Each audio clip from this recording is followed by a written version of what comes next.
Student चलिए आज की क्लास में हम डिस्कस करते हैं 11th क्लास से हमारा बहुत ही इंपॉर्टेंट टॉपिक है, चैप्टर है the ailing planet the green movement's role, written by Nani Palkhivala. The ailing planet और कुछ नहीं है, हमारी धरती है जिसको हम ह्यूमन बींग्स ने अपनी बैड एक्टिविटीज की वजह से बीमार कर दिया है, पॉल्यूटेड कर दिया है। उसको सुधारने के लिए ग्रीन मूवमेंट चलाई गई, हरित क्रांति लाई गई और इसके बारे में लिखा है नानी पालकीवाला ने। नानी Palkhivala was an Indian jurist and liberal economist. Court के साथ साथ जो पब्लिक की एक्टिविटीज हैं उनमें भी नानी पालकीवाला ने बढ़ चढ़कर भाग लिया और ह्यूमिलिटी यानी कि विनम्रता और नानी पालकीवाला में बहुत ही गहरा रिश्ता है। उन्होंने बहुत ही संवेदनशीलता के साथ में ये चैप्टर लिखा है।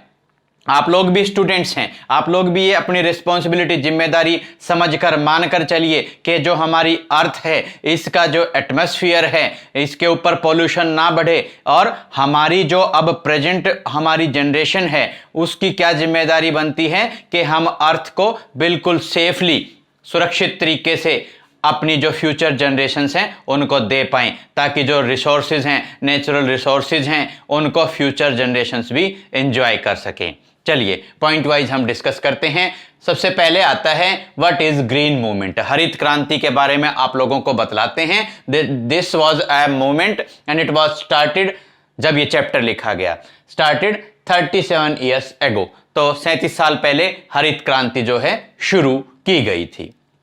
ये इतनी फेमस हुई that it gripped the imagination of the people rapidly. इसने लोगों के दिमाग पर बड़ी जल्दी से कब्जा कर लिया, लोगों ने सोचना शुरू कर दिया हरित क्रांति के बारे में, पॉल्यूशन को हटाने के बारे में लोगों ने सोचना शुरू कर दिया। And this movement is growing day by day, दिन प्रतिदिन ये जो मूवमेंट है ये बढ़ती जा रही है और बढ़ती ही गई। और इसी से रिलेटेड न्यूजीलैंड में जो फर्स्ट ग्रीन पार्टी है, पहला हरित दल है, वो न्यूजीलैंड में बना था 1972 में। 1972 में फर्स्ट ग्रीन पार्टी न्यूजीलैंड में बनी थी। आगे बढ़ते हैं। We don't have a mechanistic view of the world.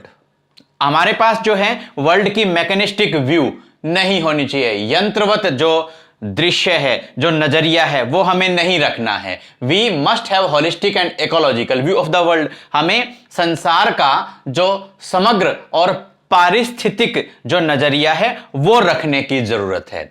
और अब हम आपको बतलाते हैं दैट, बहुत ध्यान से सुनना, that the earth itself is a living organism, कि जो धरती है वो खुद एक जीता जागता एक जीव है, एक क्रिएचर है, उसके समान है। क्यों, कैसे है? क्योंकि जो अर्थ है उसकी अपनी मेटाबॉलिक नीड्स हैं, चयापचय की क्रियाएं अर्थ पे भी होती हैं, इसके कुछ वाइटल प्रोसेसेस हैं, कुछ स्पेसिफिक एसेंशियल जरूरी अर्थ के प्रोसेस भी होते हैं। और जो वाइटल साइंस हैं वो ये शो करते हैं that now the earth is not in a good health, के अब अर्थ जो है उसकी जो सेहत है वो अच्छी नहीं है, यानी कि अर्थ पे पोल्यूशन बहुत ज्यादा बढ़ चुका है। और अब अर्थ एक ऐसे पेशेंट की तरह बन चुकी है, patient in A declining health, जिसकी सेहत दिन पे दिन गिरती जा रही है, बिगड़ती जा रही है।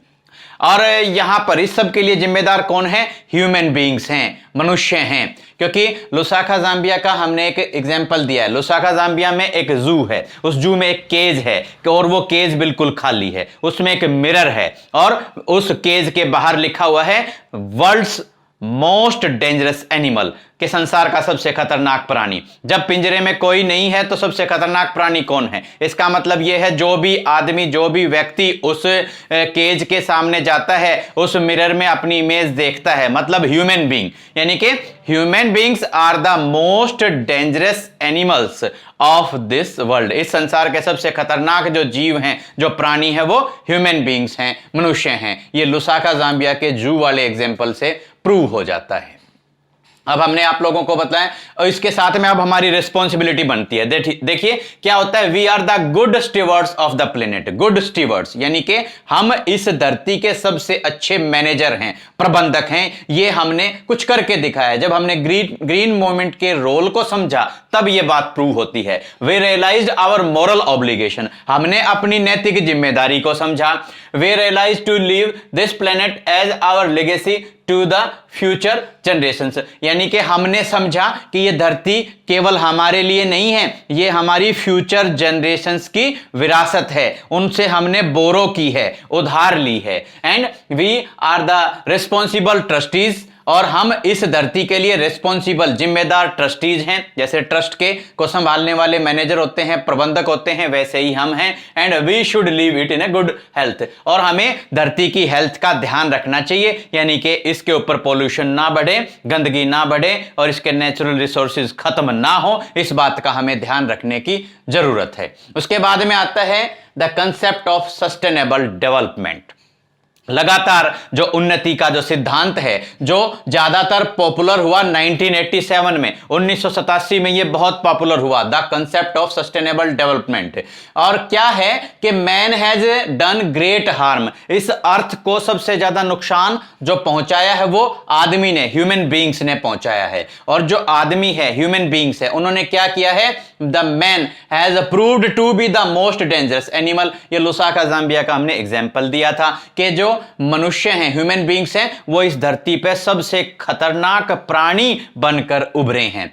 Man has lived, human beings have, they have not lived as the partner of other species, but they have lived as the heartless master। इस धरती के ऊपर दूसरी जो स्पीसीज हैं, दूसरी जो प्रजातियां हैं, उनके साथ ह्यूमन बीइंग्स फ्रेंड की तरह नहीं रहे हैं, पार्टनर या भागीदार साझेदार की तरह नहीं रहे हैं, वो हार्टलेस मास्टर बनकर रहे हैं, निर्दयी मालिक बनकर रहे हैं, और सारे के सारे जो भी रिसोर्सेज हैं उनका इतने बुरे तरीके से दोहन किया है कि वो अब खत्म हो चले हैं। बहुत सारी जो वाइल्ड स्पीसीज हैं वो अब they are about to be extinguished, वो अब खत्म होने वाली हैं।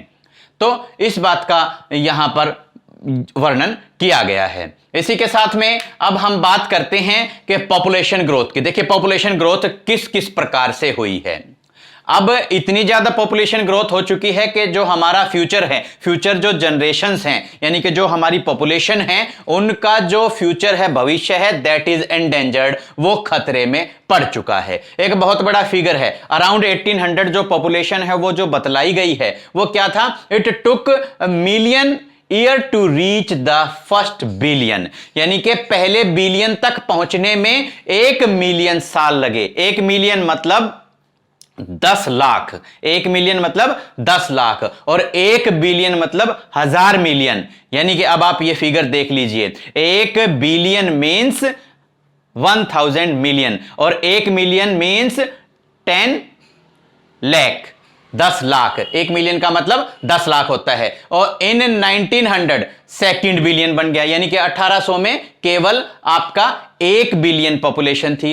1900 में ये सेकंड पॉपुलेशन, यानी कि अगले 100 सालों में ही ये सेकंड बिलियन इसमें पॉपुलेशन में ऐड हो गया।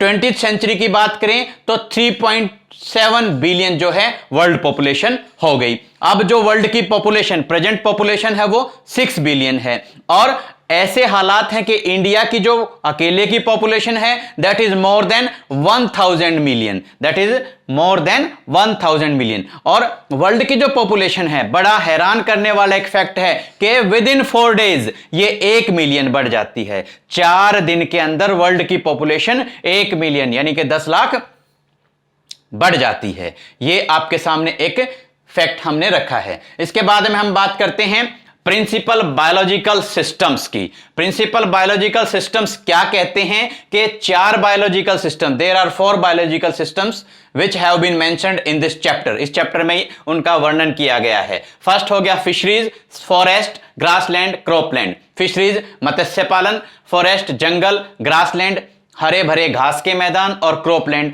फसलों के मैदान। ये हैं, इनकी क्या इंपॉर्टेंस है, these are foundation of the worlds, these are foundation of the world's economy. ये वर्ल्ड की जो अर्थव्यवस्था है उसके आधार हैं। They supply not only food but also raw material. वो ना केवल हमें खाना देते हैं बल्कि हमारी जो इंडस्ट्रीज हैं उनके लिए कच्चा माल भी उपलब्ध कराते हैं। और इसके साथ में जो इंडिया है उस पे जो फॉरेस्ट हैं वो डिस्ट्रॉय हो रहे हैं 3.7 million acres per year. 3.7 million acres जो फॉरेस्ट हैं वो पर ईयर अकेले इंडिया में डिस्ट्रॉय हो रहे हैं, उनको खत्म किया जा रहा है। वर्ल्ड के रेफरेंस में बात करें तो per year 40 to 50 million acres of forest are being destroyed. वो पूरे वर्ल्ड में 40 से 50 मिलियन एकड़ जो फॉरेस्ट हैं वो हर साल डिस्ट्रॉय हो जाते हैं।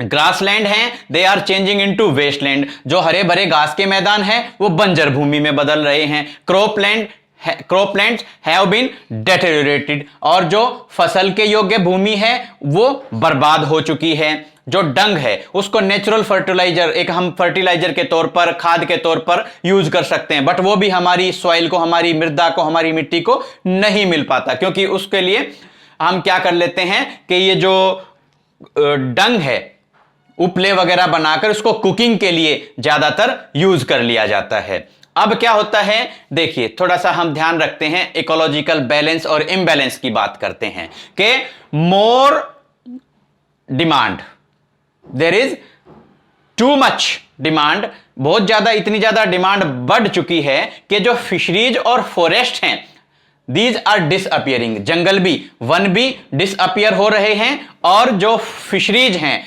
मत्स्य संबंधी जो मछलियां हैं, वो उनकी जो स्पीसीज हैं वो भी डिसअपियर हो रही हैं। और यहां तक लकड़ी के बारे में, फायरवुड के बारे में अगर बात करें तो these have become so expensive, वो इतनी ज्यादा एक्सपेंसिव, इतनी ज्यादा महंगी हो चली हैं दैट कि एक बात कही गई है बहुत अच्छी, दिल को छूने वाली है, what goes under the pots costs more than what goes inside it, कि जितना बर्तन के नीचे जलाया जाता है, जितना बर्तन के नीचे जाता है, यानी कि बर्तन के नीचे क्या जलाया जाता है, आग, यानी कि आग, और बर्तन के अंदर क्या पकाया जाता है, खाना, भोजन, यानी कि भोजन इतना महंगा नहीं है जितना कि आग है। ये आप लोगों के सामने हमने कुछ प्रिंसिपल बायोलॉजिकल सिस्टम जो हैं वो बतलाए हैं, 4 हैं, ध्यान से देखिएगा, फिशरीज, फॉरेस्ट, ग्रासलैंड और क्रॉपलैंड। और ड्यू टू ह्यूमन एक्टिविटीज, जो बैड एक्टिविटीज हैं उनकी वजह से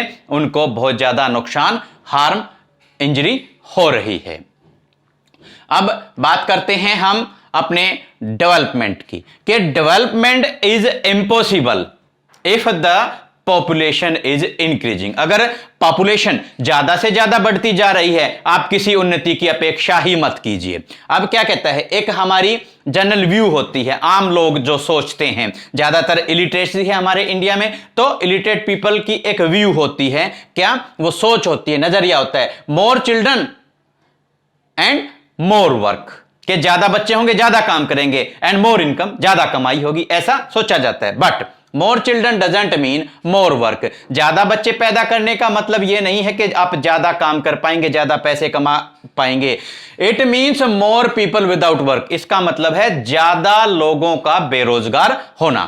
केवल अब हमारे पास there is only one choice left, अब हमारे पास केवल एक चॉइस बचती है, that is the control of population, कि अब हमें जनसंख्या के ऊपर काबू पाना होगा, हमें चेक करना होगा, हमें रोकना होगा। Otherwise be ready for perpetual poverty, लेकिन नहीं तो फिर हमेशा हमेशा के लिए गरीबी में, तंगी में जीवन बिताने के लिए आप तैयार हो जाइए, ऐसा बतलाया गया है।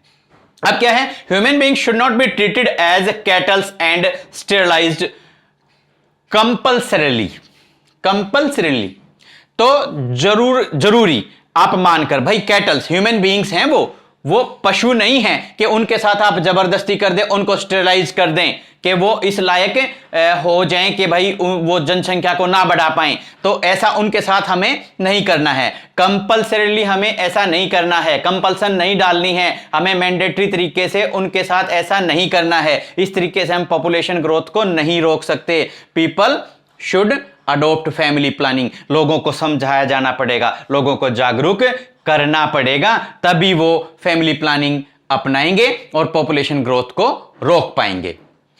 अब इसके बारे में कुछ कोटेशंस हैं जो मार्गरेट थैचर, जो फॉर्मर ब्रिटिश पीएम होती थी, उन्होंने कहा है और एक मिस्टर लेस्टर ब्राउन की दो कोटेशंस हैं, ये आप जरूर याद रखेंगे। मार्गरेट थैचर ने कहा no generation has a freehold on this earth, कि भाई कोई भी जनरेशन है, कोई भी पीढ़ी है, उसका इस अर्थ के ऊपर फ्री होल्ड नहीं है कि भाई उसी का ही पूरा वर्चस्व इस धरती के ऊपर हो गया हो हमेशा हमेशा के लिए, ऐसा नहीं है। All we have is a life tenancy, कि जैसे हम कोई किराएदार होते हैं तो उम्र भर के लिए हम इस धरती के ऊपर किराएदार बन के रहते हैं, इतना हमारा हक होता है। With a full repairing lease, और जैसे किसी जमीन को, किसी धरती को हम लीज पर लेते हैं तो फुल रिपेयरिंग लीज, यानी कि जो भी हम इंजरी करेंगे, जो भी हार्म करेंगे, जो भी टूट फूट होगी उसको ठीक कराकर हम देंगे। इस जिम्मेदारी के साथ में हम इस धरती पर मात्र जीवन भर एक किराएदार के रूप में रहते हैं, इसके ऊपर हमारा पूरे तरीके से कोई वर्चस्व, कोई कब्जा नहीं है। इसी के साथ मिस्टर लेस्टर ब्राउन ने अपनी जो कोटेशन है उसके अंदर बतलाया है that we have not inherited this earth from our forefathers. देखिए, हमें ऐसा माना जाता है कि जो भी हमें कुछ मिला हमने अपने फोर फादर्स, अपने पूर्वजों से प्राप्त किया है। लेकिन जो राइटर हैं, अपने जो मिस्टर लेस्टर ब्राउन है, वो कहते हैं कि ऐसा नहीं है कि हमने अपने फोर फादर्स से इस अपनी धरती को, अर्थ को लिया है, इनहेरिट किया है, उनसे हमें अपने विरासत के तौर पे ये धरती मिली है, ऐसा नहीं है। We have borrowed it from our children, हमने तो इसे अपने बच्चों से उधार लिया है, और जिससे उधार लेते हैं उसको हमें एज सच बगैर किसी हार्म, इंजरी के वो चीज हमें लौटानी होती थी। तो स्टूडेंट्स, हमने जितना कोशिश हुआ इसी तरीके से पॉइंट वाइज तरीके से आप लर्न कर लेंगे, और हमने इस चैप्टर को आपको अच्छे से अच्छे तरीके से समझाने की कोशिश की है। अगली वीडियो में अगले चैप्टर के साथ आपसे फिर होगी मुलाकात। Thank you.